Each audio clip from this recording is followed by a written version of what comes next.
Hey, what's going on, guys? Today I've got another Star Wars kit to check out with you. This one is going to be an unboxing and review all in one shot because this is such a tiny kit. This is the Vehicle Model 009 Jedi Starfighter. So their Vehicle Model series are these much smaller kits. As you can see, the box is very small. If you have an iPhone, I guess it's kind of similar in size to that, or a smartphone, I should say. Don't want to discriminate against anyone, but yeah, so these aren't really in any particular scale. It doesn't say. I'm sure some people, super fans, have figured out exactly what the scale is. I could search that, but they're basically just very small. This is the Jedi Starfighter. May not be the most popular because I think this is from the prequels, and well, let's just say people are of a mixed opinion about the prequels. I personally don't mind them. They're obviously not as good, but I don't hate the prequels or anything. Anyway, I like this, and the one reason especially why I wanted to get this one is because I think this ring effect part might make a cool part to use in a kit bash on a Gundam kit, so I'm gonna think about that anyway. We'll see. I don't know how big it is exactly. It's gonna be obviously pretty small, so I don't know how well that's gonna fit onto a Gundam kit. Anyway, let's take a look around the box first. This is 2017, just came out not too long ago. Side of the box just shows kind of the same thing. On this side, nothing really too special, but we can see the list price here is 600 yen.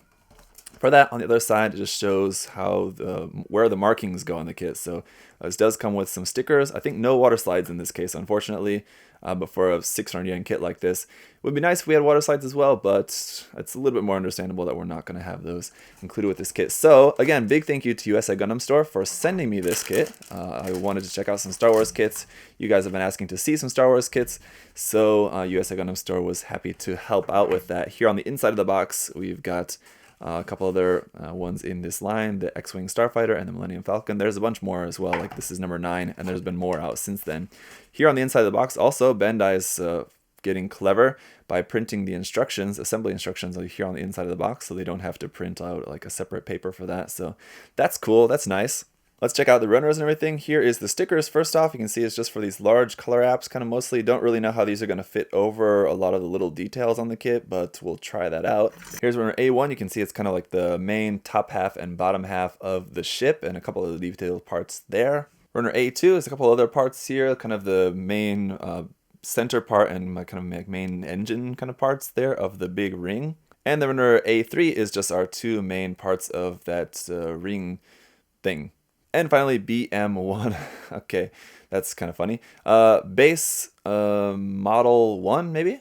But you can see we have a couple different settings in there. I think that's not for adjusting the angle. I don't think it's just for adjusting how far forward you want. I guess the manual is probably going to tell us which one to use.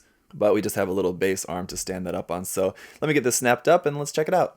Alright guys, so straight out of the box, here is how it's going to look. And as you can see, I didn't use any of the stickers. Well, I tried using some of the stickers, but yeah, don't really expect to be able to use the stickers and have this not look like a piece of garbage on this kit, because man, the stickers do look like garbage. So as you can see, it has a lot of detail in there. It's super nicely detailed for sure. But you're definitely going to want to at least go in and panel line this, just throw some panel line wash over that. But then you're still just going to have just a white model, and all the details will be there. But I would say you're probably just going to want to end up painting this. And if you want to go with the official colors, you're in for a lot of masking to do all the official color scheme. I probably won't. I'll probably do something a little bit more simple for mine, just because I actually just don't really like the official colors all that much, to be honest. And I want to make it maybe just a little something different anyway, and make it easier for myself to less masking. So yeah, really cool figure, and you can do some interesting stuff with it. I like how it has the little R2-D2 head on there as well. It's a very tiny little piece. That's the other thing as well too. When you're cleaning up the nubs on these parts, because they have so much small little detail in there, be really careful that you're just sanding the nub really lightly, because you don't want to sand away any of that detail there. It's really easy to get overzealous, and you can quickly sand away some of that detail there if you're not careful. So just be really careful with that.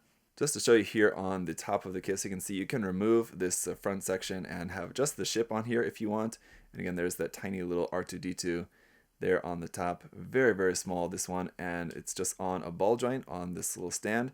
So you can see there up underneath some nice detail all through there as well. And so you can move this around in any way that you want here on this little base. And then yeah, this front part just fits on there nice and snugly, no problem at all. And you can see just all that really beautiful detail on there.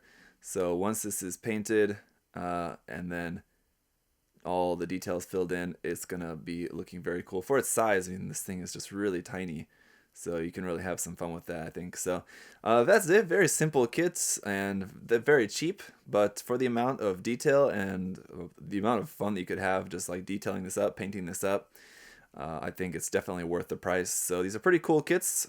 As for my original idea of possibly putting this like ring part onto like the backpack of a Gundam or something like that, yeah, that's not going to happen. Number one, it's just kind of too small. Number two, it's just super detailed. It wouldn't match with any other Gundam kit of that scale. Maybe with like an RG kit, like the RG like GPO1 or something like that. Maybe, possibly, but even then, yeah, I'm just probably nah.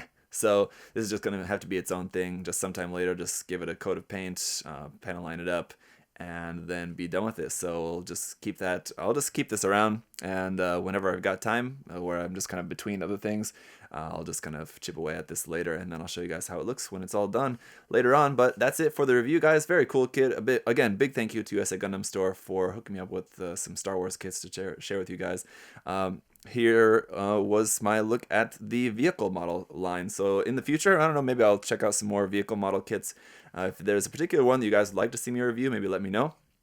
And I should be able to get that for you guys and do a review if you'd like. So yeah, just let me know in the comments there down below. And as always, guys, leave any other questions or comments about anything else about the kit. Let me know down in the comment section. And thank you, as always, for watching. I'll see you guys next time.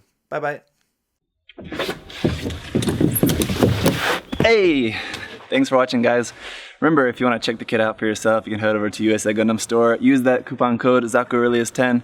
Save yourself 10%. Thanks for watching, guys. See you next time. Bye-bye.